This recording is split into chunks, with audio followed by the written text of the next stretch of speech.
করেন। আর বৈকুণ্ঠ কোথায়? যেখানে ভগবান বিষ্ণু কি শুয়ে আছে পদ্ম ফুলের মধ্যে, হ্যাঁ, অনন্ত শেষ নাগের উপর শুয়ে থাকে। দেখেন নাই একটা সাপের উপর? এটা অনন্ত নাগ বলা হয়। এটা ভগবানের বিছানা, বুঝতেছেন? এটা হচ্ছে ভগবান বিষ্ণুর বিছানা। অনন্ত শেষ নাগের উপর ভগবান শুয়ে থাকে। আর লক্ষ্মী দেবী কি করে? সেবা করে। হ্যাঁ, বুঝছেন? তাহলে মায়েদের কি শিক্ষা নিতে হবে? তাহলে মায়েদের এখানে শিক্ষা নিতে হবে এটা কি করবে? আপনাদের এদিকে দেবেন কি চরণ সেবা করতে হয়। কি হয় কি না? এটা কিন্তু আগের দিনে আমরা এরকম দেখেছি যে স্বামী যদি ঘরে মানে আসতো, তার আগে কি এবং সুন্দর জলের ব্যবস্থা রাখতো, খাবারের ব্যবস্থা রাখতো, যেন আশেপাশে তাকে দেয়, তাই না? তো এটা তো লক্ষ্মী দেবী ভিডিও করবো। ব্রহ্ম সংহিতা ব্রহ্মা বলেছেন, লক্ষ্মী চিন্তামণি প্রকর স্বপ্নসু কল্প বৃক্ষ লক্ষা বিদেশু সুরভীর বিপলায়ন্তম লক্ষ্মী সহস্র শত সম্ভ্রম সেব্যমানম গোবিন্দ আদি পুরুষম প্রমহম জামি। তো ভগবান বিষ্ণুর সহস্র লক্ষ্মী, মায়েরা সহস্র লক্ষ্মী, একজন না, দুইজন না, কত? সহস্র সহস্র লক্ষ্মী, অর্থাৎ হাজার হাজার কোটি কোটি লক্ষ লক্ষ লক্ষ্মী দেবী ভগবানের সেবা করার জন্য কি লাইন ধরে আছে, লাইন ধরে আছে। তাহলে আপনার আমার সেবা নেওয়ার জন্য ভগবান কি অপেক্ষা থাকে না? তাহলে কেন আমরা ভগবানের পূজা দিই? ভগবানের আমরা পূজা দিই কেন? তাও আমরা ভগবানের পূজা সরাসরি দিই না। কিসের মাধ্যমে দিই? গুরুদেবের মাধ্যমে। গুরুদেব কি করে? প্রভুপাদকে দেয়, প্রভুপাদ তার গুরুদেবকে দেয়, তার গুরুদেব এভাবে সর্বস্বামী গুরু পরম্পরা। তারপরে কি নিত্যানন্দ প্রভুকে দেয়, আর নিত্যানন্দ কি করেন? চৈতন্য মহাপ্রভুকে দেয়, আর চৈতন্য মহাপ্রভু কি করেন? ভগবান রাধা কৃষ্ণকে তিনি অর্পণ করেন। কি ধাপে ধাপে একটা ঘরে কি আপনি লাভ দিয়ে উঠতে পারবেন? সিঁড়ি আছে না? ঠিক আমরা ভগবানের সেবা করা অযোগ্য, কিন্তু আমরা গুরুদেবের মাধ্যমে হ্যাঁ ভগবানের পূজা করবো, তখন এই পূজাটা ভগবানের কাছে পৌঁছে যাবে। কি যাবে কিনা? আপনি যদি আপনার লালবাগ থানায় বা পশ্চিম আছে না, এই পশ্চিম একটা চিঠি ফেলেন, এই চিঠিটা যাবে কিনা ভগবানের কাছে? বা তার কাছে পাঠাবেন, তার কাছে যাবে কিনা? যাবে না। যদি সরকার অনুমোদিত ডাক বাক্স মানে পোস্ট অফিসে আপনি একটা চিঠি দেন, চিঠিটা কোথায় চলে যাবে? যার কাছে আপনি যার নামে পাঠাবেন, আমেরিকা, লন্ডন, ফ্রান্স, যেখানে পাঠাবেন সেখানেই চলে যাবে। কেন? এটা হচ্ছে সরকারের অনুমোদিত ডাক বাক্স, আর এটা সরকারের যা কর্মকর্তা এরা দিতে সেটা বাধ্য, ঠিক কিনা? ঠিক ভগবানের চিত্রকর, ভগবানের বিগ্রহ হচ্ছে ভগবানের অনুমোদিত ডাক বাক্সের মতো। অর্থাৎ এখানে যে আপনি কিছু অর্পণ করেন সেটা ভগবান অবশ্যই তিনি প্রাপ্ত হবেন। তো আজকে যে ভগবানের উদ্দেশ্যে যজ্ঞ করা হলো, ভগবান নিঃসন্দেহের উদ্দেশ্যে যজ্ঞ, হ্যাঁ, এই সমস্ত যজ্ঞের উদ্দেশ্য ভগবানের বিষ্ণুর সন্তুষ্টি বিধানের জন্য। ভগবান গীতা বলেছেন, যোগ করলেন এখন, যজ্ঞার্থাৎ কর্মণ হনত্রয় লোকহয়ম কর্মবন্ধন তদর্থম কর্মকুন্তয় মুক্ত সঙ্গ সমাচার। ভগবান গীতা বলেছেন ৩য় অধ্যায়ের ৯ নম্বর শ্লোকে যে তুমি যা যে যজ্ঞ করো সেটা আমার প্রীতি বিধানের জন্য করো, ভগবানের সন্তুষ্টি বিধানের জন্য করো। তো যজ্ঞ বই বিষ্ণু, এই যজ্ঞ করা হয় ভগবানকে সন্তুষ্ট করার জন্য। যেটা বলছিলাম নারদ মুনি, উনি ভগবান নাম করতে করতে সারা কি ব্রহ্মাণ্ডে উনি ভ্রমণ করতেন। শুধু নারদ মুনি না, আপনারা শুনেছেন হনুমান, হনুমান নাম শুনেছেন? হনুমানকে শ্রীরাম ভক্ত, এই হনুমান উনি কি করেছিলেন? উনি ওনার জাতি কি বলেন তো? বানর জাতি। তো ওই পৃথিবীতে অনেক জাতি রয়েছে, তার মধ্যে বানর জাতি একটা পশু জাতি কিন্তু, তাই না? কিন্তু উনি ভগবানের রামের এত শক্তি প্রাপ্ত ছিলেন, তো উনি ভগবানের শক্তিমান হয়ে কি করেছিলেন? জয় শ্রীরাম, জয় শ্রীরাম, জয় শ্রীরাম, জয় শ্রীরাম, জয় শ্রীরাম। জয় শ্রীরাম। তো যখন মা সীতাকে রাবণ কি করেছিলেন, পঞ্চবটি বন থেকে তাকে শ্রীলঙ্কা নিয়ে গেছিলেন, নাকি হরণ করে নিয়ে গেছিলেন না? তখন মা সীতাকে উদ্ধার করার জন্য কি করেছিল, হনুমান শ্রীলঙ্কা গিয়েছিল। এখন শ্রীলঙ্কা যেতে আধা ঘন্টা 1 ঘন্টা সময় লাগবে প্লেনে করে গেলে, তাই না? কিন্তু সে তখনকার দিনে প্লেন ছিল না। তখন কি, তখন ভগবানের শক্তিমান কি, সবাই তাকে আশীর্বাদ করেছিল। ভগবান রামচন্দ্র, লক্ষণ, তারপরে কে, সুগ্রীব, বালি, মানে যত ওখানে সৈন্য সামন্ত ছিল, রাজা মহারাজা সবাই তাকে আশীর্বাদ করেছিল যে আমরা তোমাকে শক্তি দান করছি, তুমি কি করো, শ্রীলঙ্কা গিয়ে মা সীতাকে উদ্ধার করে নিয়ে আসো। তো দেখুন, এই জন্য বলছে কি, এই যে আপনারা এখানে সমবেত হয়েছেন, আপনাদের সবার আজকে আশীর্বাদ দেওয়ার জন্য আমাদের তপন বাবু আর কে, গৌতম তার বাবু, ছেলে, তার পরিবারের সবাই, তাদের বংশের সবাই কি করেছেন, এই যজ্ঞ অনুষ্ঠান আয়োজন করেছেন। এই যজ্ঞ যদি না অনুষ্ঠান আয়োজন করতে আপনারা আসতেন, আপনারা আসতেন না। কারণ আপনারা শুনছেন ভগবানের অনুষ্ঠান, যজ্ঞ অনুষ্ঠান, ভগবানের অনুষ্ঠান, আপনারা কি করেছেন, ঘরের কাজকর্ম ফেলে এখানে এসেছেন। আর এখানে এসে কি হবে, ভগবানের কিন্তু আপনারা আশীর্বাদ প্রাপ্ত হলেন। আচ্ছা, আশীর্বাদ কি দেখা যায়? আশীর্বাদ দেখা যায়। যখন হনুমানকে আশীর্বাদ করছিল, কিভাবে আশীর্বাদ করছিল, তার কারণ হৃদয় থেকে, মন থেকে বলছিল যে হনুমান, আমরা তোমাকে আশীর্বাদ করলাম, তুমি শ্রীলঙ্কায় গিয়ে রাবণকে বধ করে তুমি মা সীতাকে উদ্ধার করে নিয়ে আসবে। তো এই যে বৈষ্ণবদের, ভগবানের ভক্তদের আশীর্বাদ, উনি কি করলেন, মা সীতার ওখানে সন্ধান পেয়েছিলেন, কি পেয়েছিলেন কিনা। তো এই জন্য বলছে নামের যে এত শক্তি, আমরা যদি ভগবানের নাম করি তাহলে আমরা কি, আমাদের শরীরে শক্তি সঞ্চার হবে। শুধু শক্তি না, আমাদের হৃদয়ে ভক্তি আসবে। আচ্ছা, এখানে কীর্তনে আসলে বা এখানে সাধু সঙ্গে আসলে আমাদের আমাদের হৃদয়ের মধ্যে ভক্তি জন্মায় কিনা? তখন এখন কোনো আর এই জগতে কোনো চিন্তা ভাবনা আছে? এখন আমাদের সবসময় ভগবানের চিন্তা ছাড়া কোনো চিন্তা নাই। আছে আপনার ছেলে মেয়ে, আত্মীয় স্বজন, স্বামী স্ত্রীর কথা মনে আছে কারো? আর সবাই ভগবানের চিন্তা আমরা মগ্ন। এখানে ভগবানের আশীর্বাদ প্রাপ্ত হওয়া যায়। তো ঠিক আমরা যদি ভগবান নাম করি তাহলে আমরা হনুমানের মতো আর কি নারদ মুনির মতো শক্তি লাভ করতে পারবো। এই জন্য সকলে বলুন, হরে কৃষ্ণ, হরে কৃষ্ণ, কৃষ্ণ কৃষ্ণ, হরে হরে, হরে রাম, হরে রাম, রাম রাম, হরে হরে। নাম ভজ, নাম চিন্ত, নাম কর সার, নাম বিনা কলি কালে গতি নাহি আর। যেই নাম সেই কৃষ্ণ, ভজ নিষ্ঠা করি, নামের সহিত আছেন আপনি স্বয়ং শ্রী হরি। তো নামের মধ্যে কে থাকে? স্বয়ং ভগবান শ্রীকৃষ্ণ অবস্থান করেন। নাম রূপে কলিকালে, নাম রূপে কলিকালে, এই নামের মধ্যে ভগবান সমস্ত শক্তি অর্পণ করেছেন। চৈতন্য মহাপ্রভু তিনি বলেছেন, নাম নাম কারি বহদা নিজ সর্বশক্তি, স্তোতার পিতা নিয়মিত স্মরণেন কালো, একাদৃশ্য কৃপা ভগবান মাপি, দুর্দৈব মৃদৃশ্য মেহজনী নানু রাগ। চৈতন্য মহাপ্রভু বললেন, এই নামের মধ্যে আমি সমস্ত শক্তি। এই জন্য যারা ভগবান নাম করেন, আপনারা দেখবেন একদিন যদি ভগবান নাম না করেন আপনার ভালো লাগবে কি? আপনারা ভালো থাকেন কি? ভালো থাকেন ওদিন যেদিন ভগবান নাম করেন না, ওদিন ভালো থাকেন?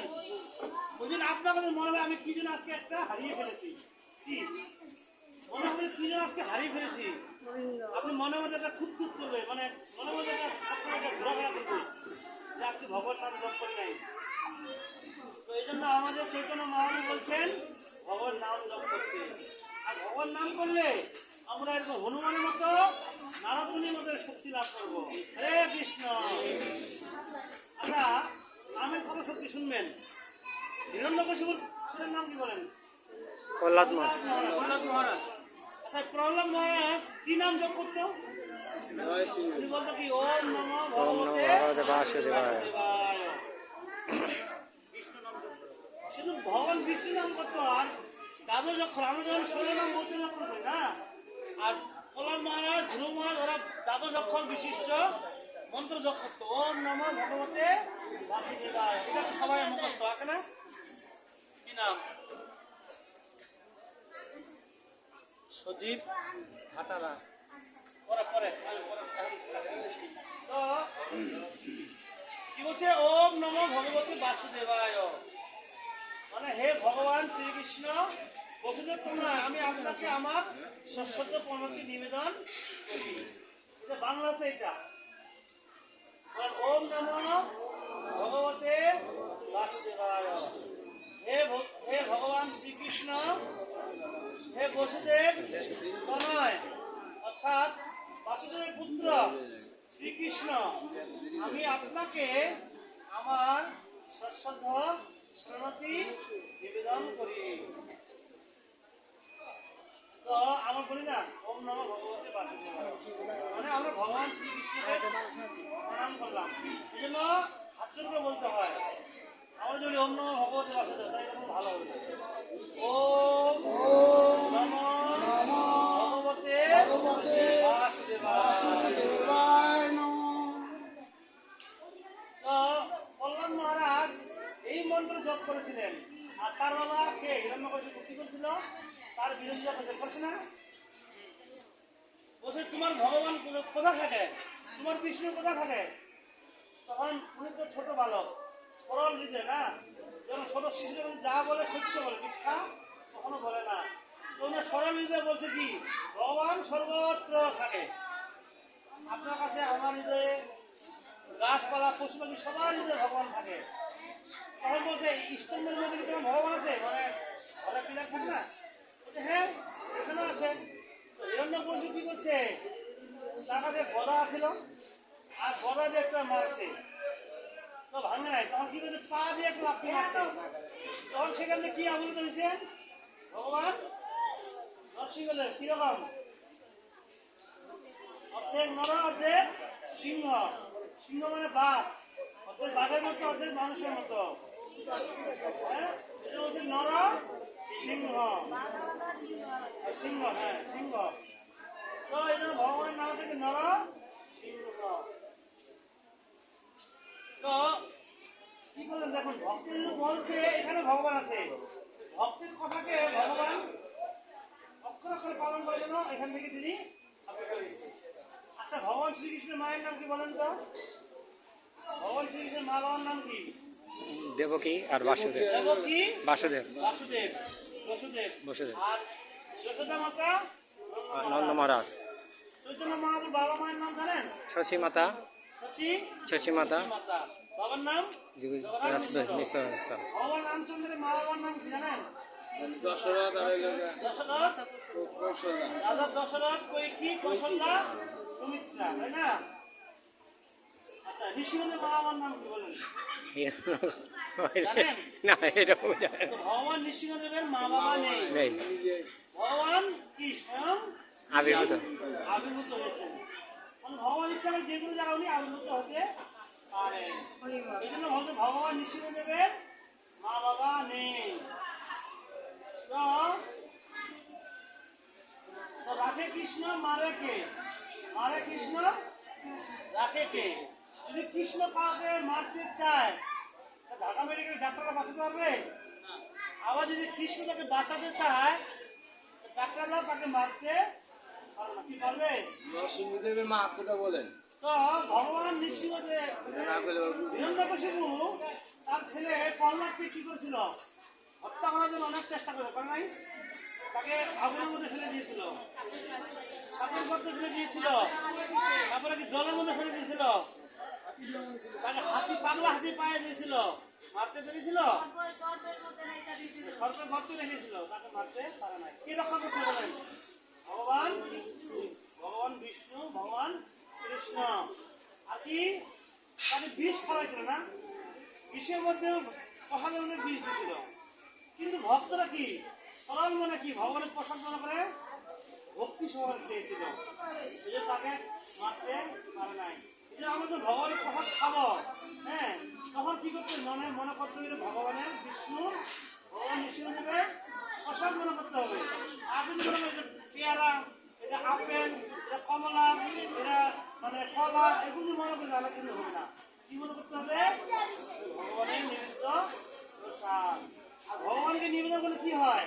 বলছে এটা যে পাপ নির্মিত হয়ে যায়। হ্যাঁ, আচ্ছা আপনি দেখবেন ফিল্টার খান আমরা এখানে ঢাকা সব ফিল্টার খাই আমরা সবাই, তাই না? জল আমার ফিল্টার খাই না, মানে গরম করে খান। ঢাকা শহরে বেশিরভাগ লোকজন কি করে? ফিল্টার খায়, অথবা সরকারি যে ওয়াসা থেকে জল কিনে খায়, ডাইরেক্ট জল কেউ খায় না।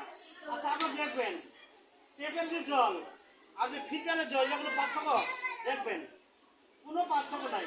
এই জল আর টেপের জল দেখতে একই না, কিন্তু ওই জল খাবেন আপনার পেটের অসুখ হবে, কি হবে কি না, ডিসেন্ট্রি হয়ে যাবে। আবার এই জল খালে আপনি ভালো হয়ে যাবেন। কিন্তু ওই জলের মধ্যে একটা মানে ব্যাকটেরিয়া বা খারাপ কিছু আছে, সেটা খেলে আপনার পেটে অসুখ হবে। কিন্তু সেই জলটা যখন ফিল্টার করবেন পবিত্র হয়ে যায়, পরিষ্কার হয়ে যায়। তো ঠিক তদ্রূপ এই যে অন্ন, ব্যঞ্জন, শাক, সবজি, ফল, মূল, এগুলো যদি আমরা যখন ভগবানকে নিবেদন করি তখন সেটা কি হয়? মানে ভগবান কাছে যা আমরা ফিল্টার করে দেয়, ভগবান মানে পবিত্র করে দেয়। আর এটা যখন আমরা গ্রহণ করি তখন আমাদের মধ্যে ভক্তির সঞ্চার হয়, আমাদের মধ্যে কি শক্তি সঞ্চার হয়। এই জন্য ভগবান গীতা বলেছেন যজ্ঞা শিষ্ট শিন সন্ত মুচ্চন্দে সর্ববিষয় ওম কেতে অগম পাপা যে ভগবানকে নিবেদন করে ছাড়া কোনো কিছু গ্রহণ ভিতরে লিখছে নাকি? করে ভক্তরা ভগবানকে না দিয়ে অবশ্যই করেন।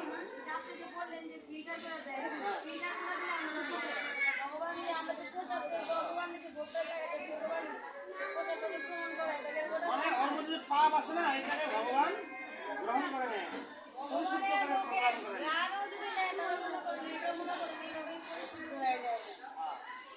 তো এই জন্য কি করতে ভগবানকে নিবেদন করতে হয়।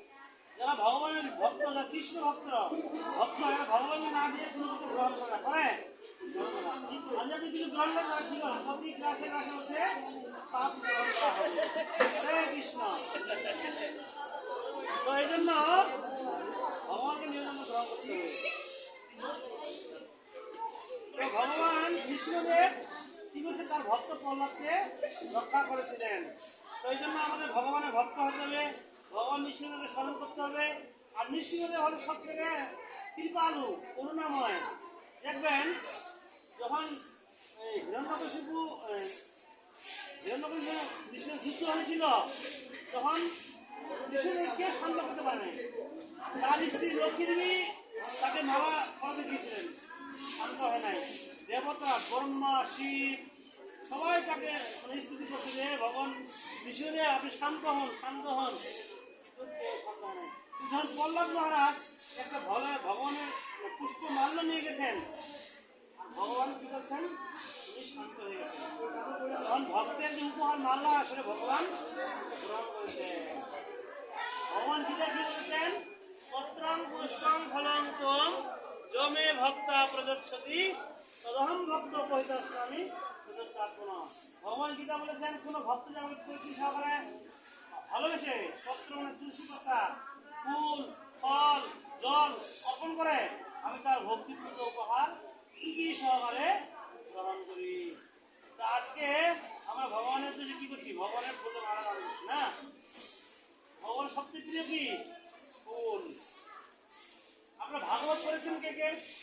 ভাগবত একটা ছবি আছে, দেখবেন একটা হাতি, হ্যাঁ একটা হাতি, উনি বিপদে পড়ছেন কোথায়?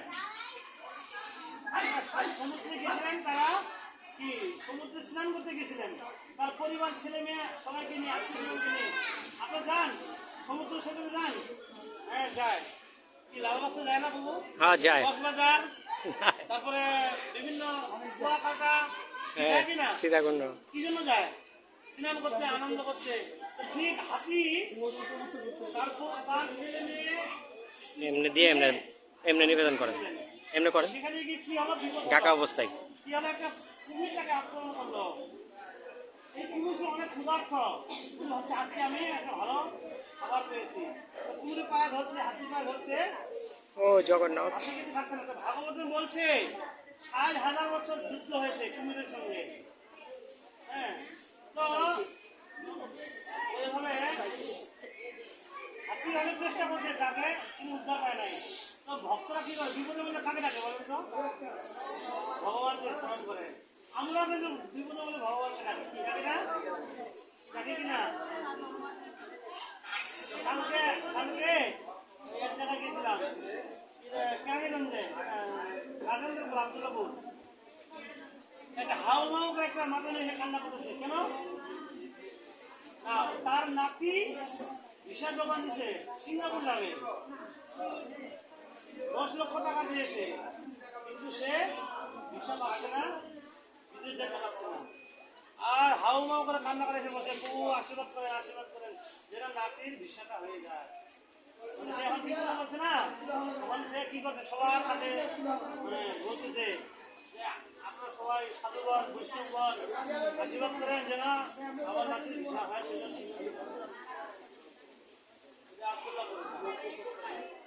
রাজেন্দ্রপুর, বাবুই বাবুই ঋষিপাড়া, ঋষিপাড়া আসে না ওখানে? ঋষিপাড়া চিনেন না পাগল? এই জায়গা ঋষিপাড়া, ওখানে গেছিলাম।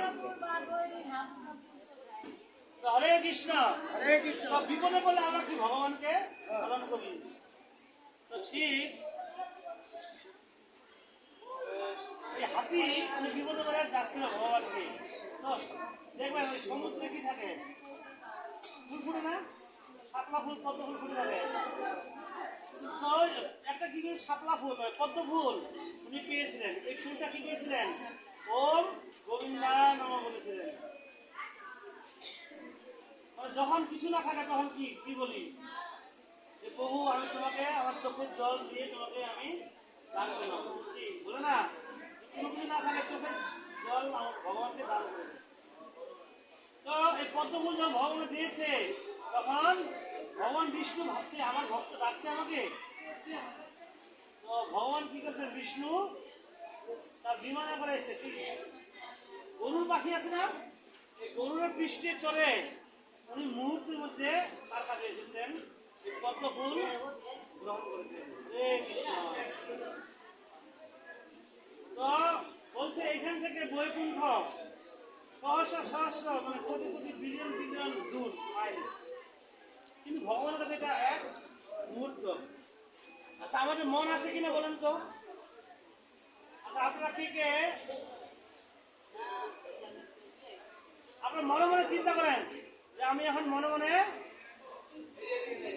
করেন এখানে মনে করেন যে আমি মায়াপুর বৃন্দাবন গেলাম, চোখ বন্ধ করে যাওয়া যায় কিনা বলেন তো? যদি কেউ আপনার মায়াপুর বৃন্দাবন যান, আচ্ছা আপনি মনে করেন ভাবেন যে আপনার বাড়িতে আপনি ঘোরাফেরা করছেন, কি হচ্ছে কিনা বলে তো আপনি মনে মনে বাড়িতে চলে গেছেন। ঠিক ভগবানের যে মানে গতিটা, এটা মনের গতিতে চলে। গরুর পাখির কাছে যাত্রা হচ্ছে মনের যে গতি, এই গতিতে গরুর পাখি ভগবান বিষ্ণুকে নিয়ে উপস্থিত হয়েছেন, আর গজেন্দ্র হাতির উপহার গ্রহণ করেছেন। ঠিক আমরা যদি ভগবানকে কোনো কিছু নিবেদন করি, ভগবান যত থাকুক না কেন, আমরা যখন বলবো ওম গোবিন্দায় নমঃ, ওম শ্রীকৃষ্ণায় নমঃ, ওম বিষ্ণুয়ে নমঃ, হরে কৃষ্ণ, হরে কৃষ্ণ। তো আপনি একবার শুনেছেন অজামিল, তিনি তার পুত্র ডেকেছিল কি নারায়ণ নারায়ণ, যে আমাকে বাঁচাও বাঁচাও। তো ভগবান বিষ্ণু ভাবছে যে আমাকে ডাকছে, সঙ্গে সঙ্গে কি করেছিল, এই তার বিষ্ণু দূতকে উনি পাঠিয়ে দিলেন, বুঝছে না? তো এই জন্য ভগবান গীতা বলেছেন অন্তকালে চ মামেব ঈশ্বরণ উন্মুক্ত কলেবরম য প্রয়াতি সম্মত ভাবং জাতি নাস্তত্র সংশয়। মৃত্যুর সময় যিনি আমাকে স্মরণ করে দেহত্যাগ করেন, আমি তার কাছে কৃতজ্ঞতা উপস্থিত হই। আচ্ছা, আর অনেকে বলে যে প্রভু মৃত্যুর সময় ভগবান ডাকলে যদি পাওয়া যায়, তাহলে এখন আমাদের হরিনাম করা কি দরকার? তাহলে এখনই হ্যাঁ, হরে কৃষ্ণ কৃষ্ণ কৃষ্ণ হরে হরে। হরে রাম রাম রাম হরে হরে, এই মন্ত্র জপ করা কি দরকার? আপনার ফিল্টারটা বাবা, গরমটা। আপনি যদি 1 বছর ভালো করে পড়াশোনা না করেন তাহলে কি মেট্রিকে পাস করতে পারবে? এই যে পরীক্ষা দেবে সামনে। এখন থেকে ভালো করে পড়াশোনা না করে, কোচিং ভালো না করে, আমি কালকে কইছি না, পরীক্ষা পাস করতে পারবে? এই শালি, ঠিক, আমরা আমাদের মৃত্যুতে একদিন পরীক্ষা হবে। মৃত্যুতে তো আমাদের পরীক্ষা। তুমি সাধন করো, ভজন করো, মরতে জানলে হয়। তো মৃত্যুর আমাদের পরীক্ষা হবে। তো ওই দিন যদি আমরা ভগবানকে ডাকতে না পারি, ভগবানের স্মরণ করতে না পারি, হ্যাঁ, যদি আত্মীয় স্বজনের কথা মনে করে, তাহলে ভগবান আসবে না। আচ্ছা, আমরা বলি হরে কৃষ্ণ কৃষ্ণ হরে কৃষ্ণ হরে কৃষ্ণ কৃষ্ণ হরে হরে, হরে রাম রাম রাম হরে হরে। তাহলে ভগবান কৃষ্ণ আসবে আপনাকে নিতে। তো আমরা ভগবানের সর্বত্র কি, ভগবান বিষ্ণুর দুধ আসবে, ভগবানের কি রথ আছে, রথ পুষ্প রথ আরে ইয়ে। আপনাকে ভগবান 4 মিনিট দিয়ে যাবে। আধা ঘন্টা। তো আপনাকে পুষ্প রথ দিতে চান নাকি জম দুধ করে হাতে এরকম, হ্যাঁ, লাঠির মাই খেতে খেতে আর কি করবে? আগুনে হাতে হ্যান্ডকাপ করে পুলিশ ধরে কি হবে? হাতে হ্যান্ডকাপ করে না, তারপরে কি লাঠি যে মাই দে। আপনাদের এদিকে তো ভালোভাবে হচ্ছে, লালবাগে ঢাকা ভাবছি এদিকে প্রায় পুলিশে কি ধরে নিয়ে যাচ্ছে না, সরকার সেটা ধরে নিয়ে যাচ্ছে না। হ্যাঁ, এই জন্য আমরা যদি ভক্ত হই তাহলে কে আসবে বলেন? ভগবান বিষ্ণু দুধ আসবে, আর ভগবানের পুষ্প রথে করে আমাদেরকে গোলক বৃন্দাবন নিয়ে যাবে। হরে কৃষ্ণ। শেষ, আর 3 মিনিট, আর 3 মিনিট 3টে বাজতেছে, না, আর 3 মিনিট কোন? তারপর শেষ। হ্যাঁ, আধা ঘন্টা। ওকে, হরে কৃষ্ণ। যজ্ঞের কথা বললামই না, শুধু নামের মহিমা বললাম। হ্যাঁ বলেন। আচ্ছা, যজ্ঞের মহিমা শুনেন আপনার।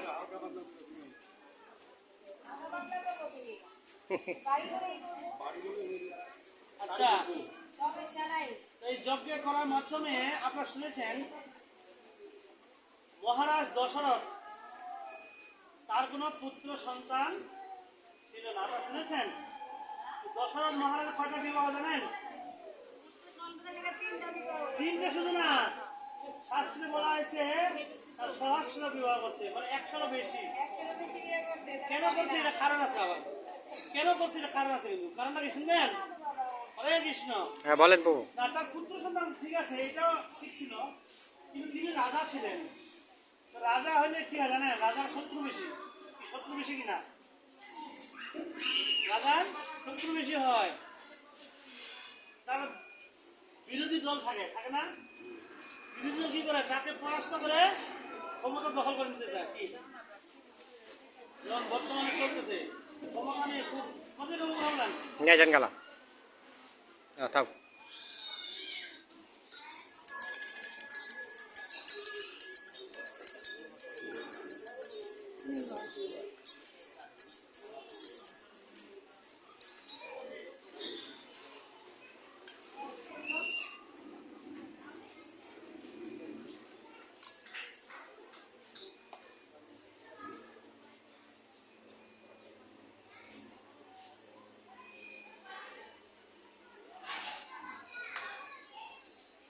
তো মহারাজ দশরথ তিনি কি করেছিলেন?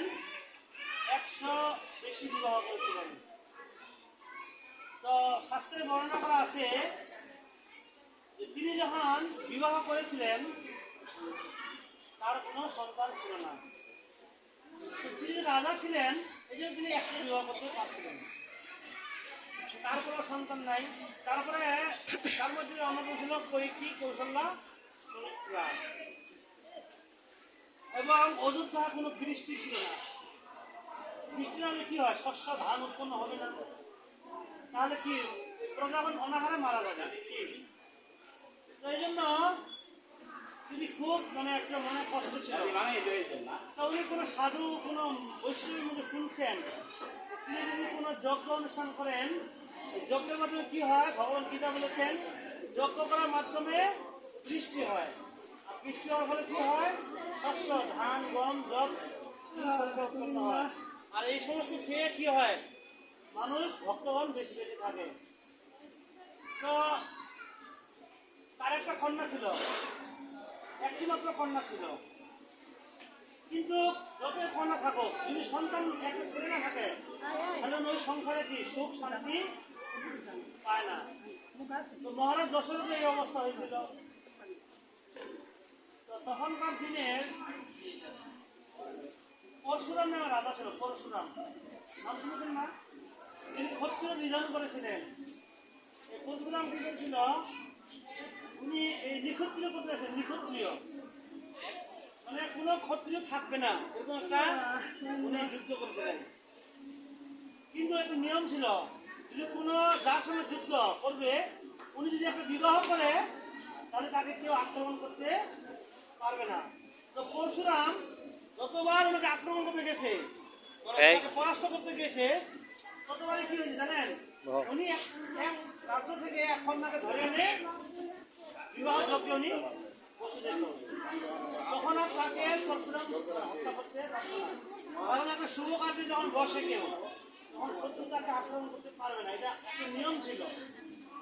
যখন এখানে শুভ কার্য হচ্ছে, এখানে যদি কেউ আসে বিরোধিতা করতে, তাহলে কি করবেন? পাঁচটি লোক বলে না, এখন যায় না, শুভ কার্য হচ্ছে, এটা সম্পন্ন হোক, করে যাবেন। তো এইভাবে উনি কি করেছেন, সহস্রবার এবং যজ্ঞ করেছেন, বিবাহ করেছেন। আর রাজার তো কোনো অভাব ছিল না, অনুমতি দেওয়া মাত্র কি সব কিছু হাজির। তো যখনই পরশুরাম যাইতো তাকে মানে হত্যা করতে, তখন এরকম বিবাহ যজ্ঞ করতেন।